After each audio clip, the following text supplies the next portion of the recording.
Hi, I'm Doug McKinlay, and you're watching Adorama TV. Now, for today's episode, we're going to look at decay.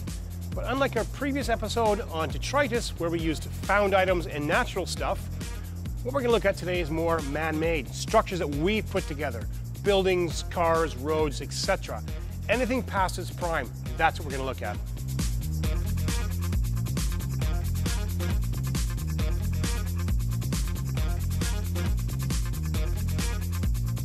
I love taking these kind of pictures. I kind of liken them to landscape pictures, where there's a certain amount of calmness in the whole process. You've really got time here to investigate what you're trying to achieve, all the angles. It's a fantastic way of taking pictures. Now, don't get bogged down too much in finding the perfect building or structure, especially when you're first starting. Anything will do. An old post office, an old pub, disused government buildings, an old wreck of a car even. Now, right away though, we have to think about safety. So make sure you're legally able to go into one of these places and make sure it's sound. You don't want to go into an old building where the floor is dodgy and you fall through it. Now, for our purposes today, we've chosen the Leek Street graffiti tunnel under Waterloo Station in central London. Now, it's a pretty hip place now, but not too long ago, it was quite a little bit dodgy perhaps. You get all these great taggers coming in here.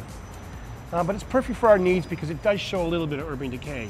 And just so happens, there's lots of would-be Banksies.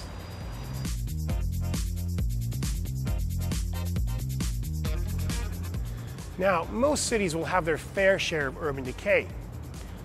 But it's not just in your back garden where you should be looking. For instance, when traveling, you're going to kind of come across some heritage stuff, castles and ruins, etc. Now, when I'm working overseas, I'm always looking for these things. I can't think of anything better than crawling around inside an old ruin for a day taking photographs. But it comes down to planning and research again. So troll through the internet when you're going to go overseas and find these really great places where you can spend some time and get some quality pictures. Once your locations are chosen and you've had a real good look around, it's time to set the plans to action. Now, for me, I begin with pre-visualization. I want to know, in my head at least, how the picture might look when it's all done. After that, that's when I can think about lens choices, times of day, points of view, etc. And it's all mitigated by being safe and making sure I get access to a site that's legal.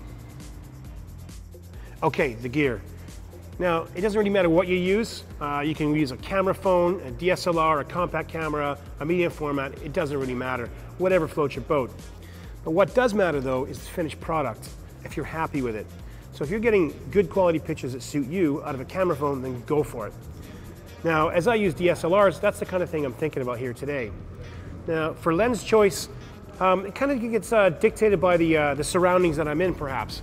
So if it's a small surroundings, lots of detail, I might go down to a macro. If it's a bigger cavernous building or structure, then I'm going to go for the wide-angle lens. And then I'll use all the lenses in between.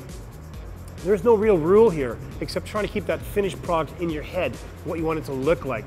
Now, the last thing I'm going to talk about here is one thing I've been going on about for years now is tripods. Make sure you use a tripod. Keep everything nice and still. So apart from your equipment, another crucial thing to think about is light. Now, what I mean by that is if you're shooting your structures inside or outside. Inside is a bit of a no-brainer. You're going to use a tripod. That's as simple as that. Outside though, you're going to have to think about things like angles of light, times of day, even the time of year. Now, getting that light right can mean the difference between a mediocre shot and a real keeper. Apart from the real close-ups, like macros for instance, I think the general rules of landscape photography should serve you really well.